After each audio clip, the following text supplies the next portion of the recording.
নমস্কার বন্ধুরা, আপনারা সকলেই জানেন আপনার জীবনে আপনার আশপাশে প্রচুর ভণ্ড মানুষ কিন্তু আছে, আর এদের আপনি চিনবেন কি করে? তো আজকের এই ভিডিওতে আমরা আপনাদের জানাবো সেই ভণ্ড মানুষগুলোকে আপনি কিভাবে চিনতে পারেন, যাদের মুখে হাসি অন্তরে বিষ। এমন যে ভণ্ড মানুষ, তাদের কিভাবে চেনা যায় সেই রহস্য অনেক কম লোকই জানে।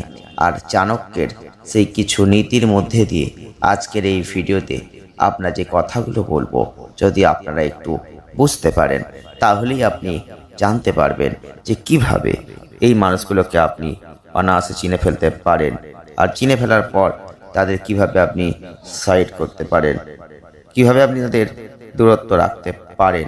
তো চলুন আজকের ভিডিওয় আমরা এটাই আলোচনা করি। চাণক্য নীতি অনুসারে এই কলিযুগে ভণ্ড, প্রতারক এই সব মানুষদের কিভাবে চেনা যায়, যদি না জেনে থাকেন তাহলে চলুন আজকের ভিডিওয় সেটাই আপনাদের জানিয়ে দিই।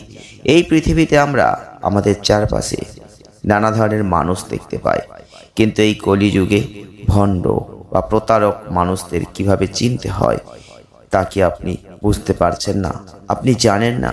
তাহলে আজকের ভিডিওটি শুধুমাত্র আপনাদের জন্য।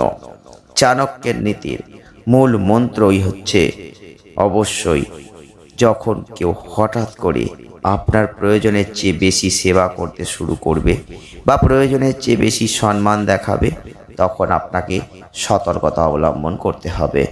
ধূর্ত লোকেরা প্রায়শই দেখবেন আপনার বিশ্বাস অর্জনের জন্য লোক দেখানো সেবার আশ্রয় নেয়, যাতে তারা আপনার গোপন কথা জানতে পারে। আর এই ধরনের মানুষরা তাদের স্বার্থপর ইচ্ছা পূরণের জন্য যে কোনো সীমা অতিক্রম করতে পারে, কিন্তু প্রথম সুযোগেই আপনার সঙ্গে বিশ্বাসঘাতকতা করতে তারা কখনো দ্বিধা করে না। চাণক্য বলেছেন যে ব্যক্তি নিজের জন্য কঠোর নিয়ম তৈরি করে কিন্তু নিজে সেটা অনুসরণ করে না, সে অবিশ্বস্ত। যদি কেউ শৃঙ্খলা ও নৈতিকতা নিয়ে অনেক কথা বলে কিন্তু নিজের জীবনকে অগোছালো রেখে দেয়, তবে সমাজ তাকে ভণ্ড বলেই মনে করে। আর এই ধরনের লোকেরা অবশেষে অন্যের অধীন হয়ে যায়, কারণ তাদের চারিত্রিক দৃঢ়তার একটা অভাব থাকে। তিনি বলেছেন যে চাণক্য তার ব্যাখ্যার মধ্যে দিয়ে এটা বুঝিয়ে দিয়েছেন যে ব্যক্তি জুয়া, নেশা বা অন্যান্য অর্থনৈতিক কাজে জড়িত, সে কখনো তার কর্তব্যের প্রতি আন্তরিক হতে পারে না। যদি এমন ব্যক্তি অন্যদের কাছে ধার্মিকতা ও ধর্মের প্রচার করে, তবে তা নিখাদ ভণ্ডামি। যেমন জুয়ার নেশার কারণে ধর্মরাজ যুধিষ্ঠিরের নৈতিকতা নিয়ে প্রশ্ন উঠেছিল, তেমনি একজন দায়িত্ব জ্ঞানহীন ব্যক্তির জ্ঞান কেবল একটা ভান মাত্র। চাণক্য বলেছেন, সমাজ আর রাষ্ট্রের ব্যবস্থা নির্দিষ্ট নীতিমালা এবং শাস্ত্রসম্মত আচরণের উপর। তবে যে ব্যক্তি বা শাসক শুধুমাত্র নিজের ব্যক্তিগত লাভের জন্য প্রতিষ্ঠিত নীতিমালা পরিত্যাগ করে নতুন ও স্বেচ্ছাচারী নীতি প্রণয়ন করে, তিনি সমাজে অবিশ্বাসের পাত্র হয়ে ওঠেন।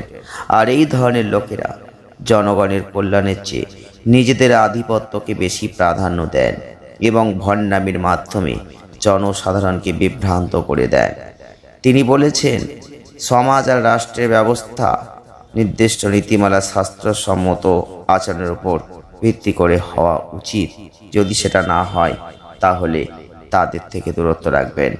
আরও তিনি বলেছেন, মিষ্টি কথা আর ভদ্রতার মুখোশ পরলেই সবাই শুভাকাঙ্ক্ষী হতে পারে না। চাণক্য বলেছেন যে ভণ্ডরা নিজেদের স্বার্থ সিদ্ধির জন্য ধর্ম ও নৈতিকতাকে অস্ত্র হিসাবে ব্যবহার করে। তাই অবশ্যই আপনারা কি একমত? আপনার জীবনে কি এরকমই হচ্ছে? তাহলে অবশ্যই এই ভিডিওটি দেখার পর কমেন্ট করবেন। অবশ্যই এইভাবেই আপনাকে ভণ্ড মানুষ চিনে নিতে হবে, তবেই জীবনে আপনি বাঁচতে পারবেন। আজ এ পর্যন্তই, ভালো থাকবেন।